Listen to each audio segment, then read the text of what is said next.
Assalamualaikum warahmatullahi wabarakatuh. Perkenalkan, saya Lutfita Indriani dengan NIM 232180219 dari kelas PGSD 2E Fakultas Keguruan dan Ilmu Pendidikan Universitas Muhammadiyah Purworejo. Di sini saya akan menyampaikan materi tentang psikologi pendidikan dengan tema kontribusi psikologi pendidikan bagi pendidikan.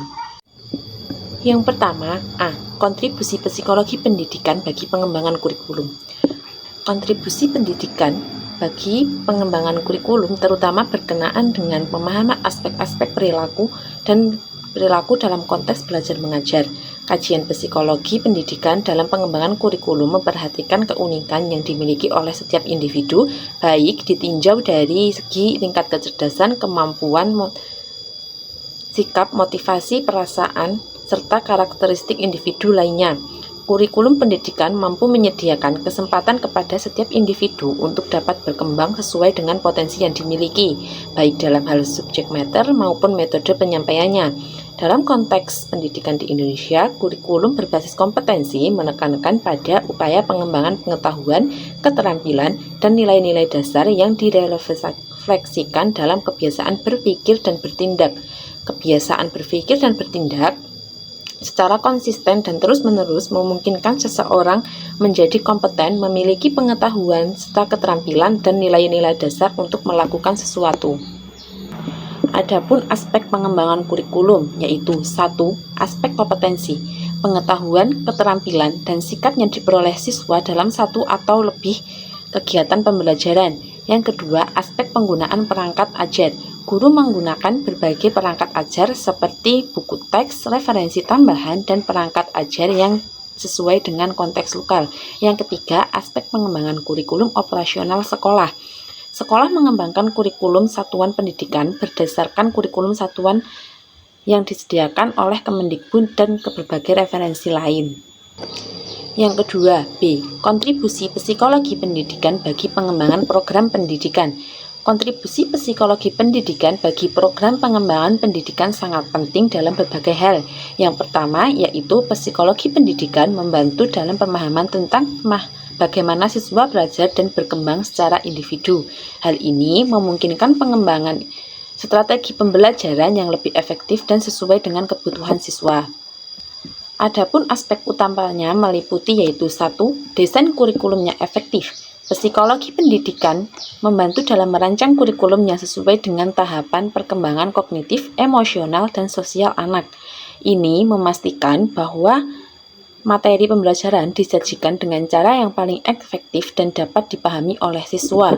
2. Metode pembelajaran yang beragam. Berdasarkan penelitian psikologi pendidikan, program pendidikan dapat memanfaatkan berbagai metode pembelajaran yang cocok dengan gaya belajar yang berbeda-beda. Misalnya metode eksperimen dengan mengembangkan pemahaman konsep atau pendekatan berbasis proyek untuk meningkatkan keterampilan yang praktis.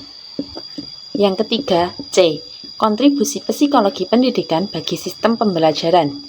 Kontribusi psikologi pendidikan terhadap pengembangan sistem pembelajaran sangat penting karena mencakup pemahaman pendalam tentang bagaimana individu belajar, faktor-faktor yang mempengaruhi proses pembelajaran, serta strategi-strategi apa yang efektif untuk meningkatkan hasil pembelajaran.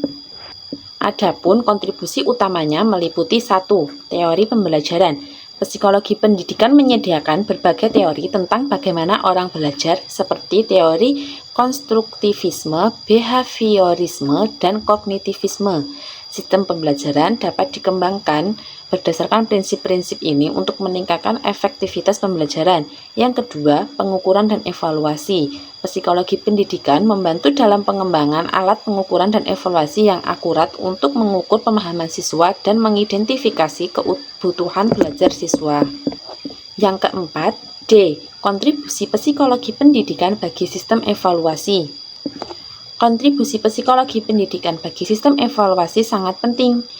psikologi pendidikan akan membantu dalam merancang metode evaluasi yang lebih holistik dan valid untuk mengukur pemahaman dan kemajuan belajar siswa.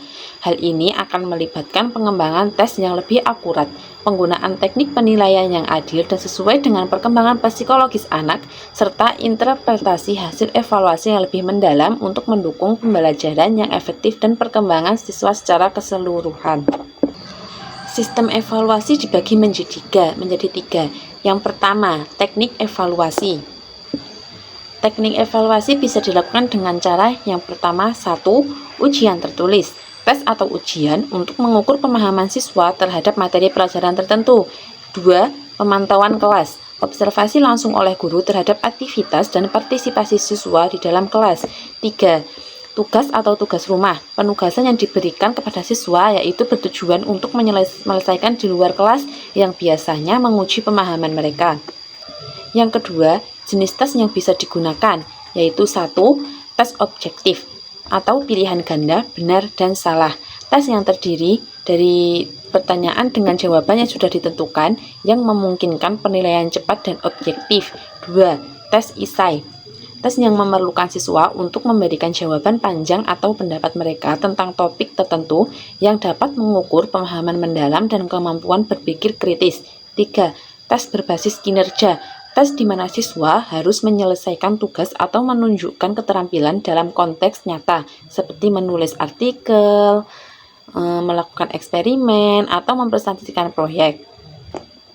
3. Faktor yang perlu dipertimbangkan, yaitu 1. Tujuan evaluasi. Tentukan apa yang ingin dicapai dengan evaluasi tersebut. Apakah evaluasi bertujuan untuk mengukur pemahaman segera setelah pembelajaran formatif atau untuk mengevaluasi pencapaian jangka panjang atau sumatif.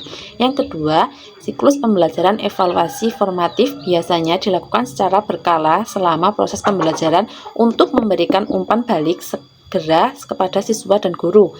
Evaluasi sumatif dilakukan pada akhir siklus pembelajaran atau tahap tertentu. Dan yang terakhir, ketiga, kesempatan untuk perbaikan. Pastikan bahwa waktu evaluasi memberikan kesempatan bagi siswa untuk memperbaiki pemahaman mereka atau meningkatkan kinerja mereka jika diperlukan. Sekian penyampaian materi dari saya mengenai kontribusi psikologi pendidikan bagi pendidikan. Mohon maaf apabila ada kesalahan, saya akhiri. Wassalamualaikum warahmatullahi wabarakatuh.